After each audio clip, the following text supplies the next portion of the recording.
The Drive with Tim Donnelly, 99.9 The Fan. Merry Christmas, everybody. Happy holidays to all of you. Thank you for spending your Friday of the holiday season afternoon with us, myself and Graham Hill producing the show. Yesterday on the show, if you were listening on your Thursday of the holiday season, we talked about the Packers' vulnerabilities. Today, we talk about the Panthers side of the equation. Right, the Packers I deemed winnable. It's a winnable game for the Panthers. So the question turns to, if it's win-able, how do you make it a win? Right? How do you go there? Well, let's not be completely and totally, ostriches with our head in the sand. It's going to take a little bit of help, right? If you look at these two rosters, just, you compare position to position, if the Packers play their best game and the Panthers play their best game, I believe the Packers win. So that right there tells you what you need to know about the Panthers. The Panthers need to be opportunistic. They need to take advantage of whatever luck they are handed in the form of a Packers mistake. And obviously, that means if their defense struggles, Bryce Young has to make them pay. Thomas Brown, their offensive coordinator, answered this question. What opportunities does he see for Bryce Young against a struggling Green Bay defense? It's about us being able to show up and play our game. I think being able to be consistent, kind of build upon that last drive in particular, because that kind of gives you a glimpse of what happens when we actually execute and on the same page and we're making plays across the board. We can put together some drives, but it's always more about us than it is about anybody else. So. No. A lot of times it is more about you than it is about anybody else. But when you're a team that quite frankly is under-talented, it has to be a little bit about what the other team has given you. Take advantage of the luck you are presented. Jordan Love has thrown 11 interceptions this year. That's more than Bryce Young. Not good. Jordan Love has thrown 11 interceptions. Get a couple. Right? Know that he'll throw it away. Get a couple. And then the luck part of it would be getting a couple on the correct side of the field, right? If you can get a short field, you can intercept him when he's backed up on his own end line. If you can intercept him when he's about to go in on your end line, right? If he's on the 10 in the red zone going in to score, you can intercept it, take that 7 off the board, take that 3 off the board, and give the ball back to your offense. That's what you need to do. There are teams where you're not going to be that aggressive going after turnovers, right? If you're playing the Dolphins, guess what? Keep them in front of you. Yeah. Keep them in front of you.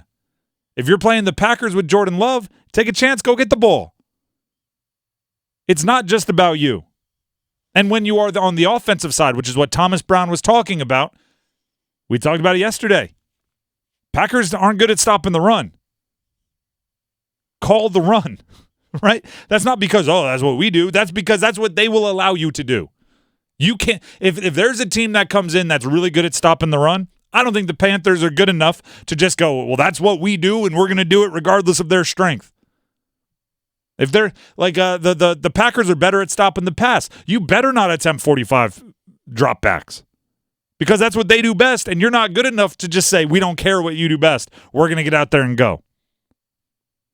The Panthers need a little luck, and that's the cold, hard facts. So it's all about taking advantage of the luck when they get the chance. The Packers are not playing well enough that they're not going to give you an opening. All right, the Packers will give you little things here or there. They'll leave the door ajar. You have to be ready to run through the door when they leave it open. You're not good enough to knock down a closed door. Wait for them to open it, and then jump. Here's Bryce Young on why they haven't scored a touchdown in the first half over their last 7 games. Yeah, it's something. It really just comes down to execution. Starts with myself doing a better job, and then we all take ownership as offense. Want to put points on the board. Definitely want to start stronger.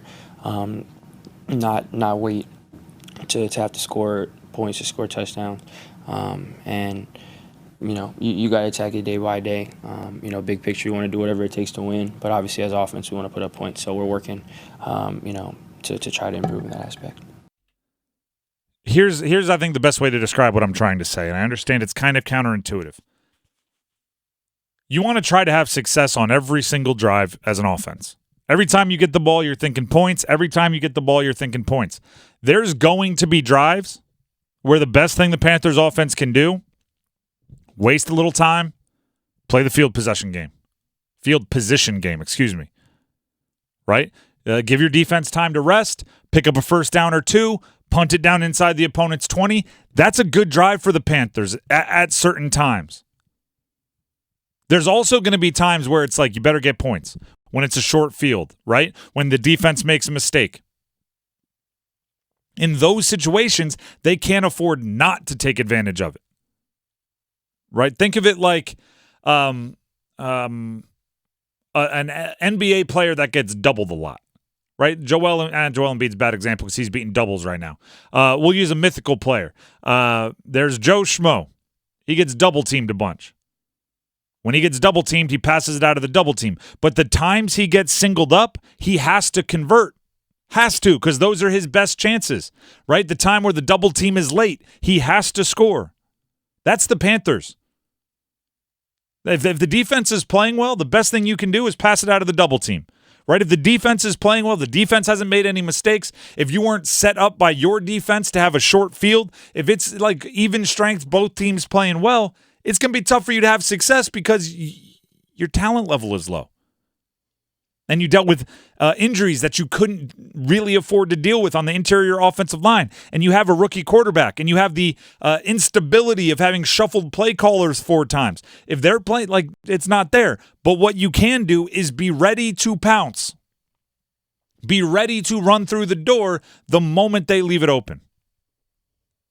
Which is why a couple of weeks ago when Bryce Young missed a wide open seam route touchdown, I was so infuriated by it. Even though the quote-unquote more rational fans were saying everyone misses it, it's one throw, even the best quarterbacks miss. I'm going, no. When you don't have the ability to create wide open wide receivers often, or darn near ever, when you get one, you need to convert. That's the Panthers' challenge for this one. There's no doubt in my mind that the running game, aided by the fact that the Packers aren't good at stopping the run, will make the Packers close down, make safeties come up into the box, make linebackers peek into the backfield. If you call a play action, if you call a RPO, and you have the opportunity to make a big play, you have to. You have to. Opportunistic is the most important word for the Panthers this week on offense and defense, actually, because Jordan Love will put the ball in the harm's way. Opportunistic. You don't have to be the best team in the world for 75 plays of offense and 75 plays of defense. You have to be the best team in the world like 6 plays, but they just better be the right plays. And you can win that game. It's a winnable game. For a team that has struggled the way you have, you can put a winning streak together. It's a winnable game. Just have to make sure you go out there and do it.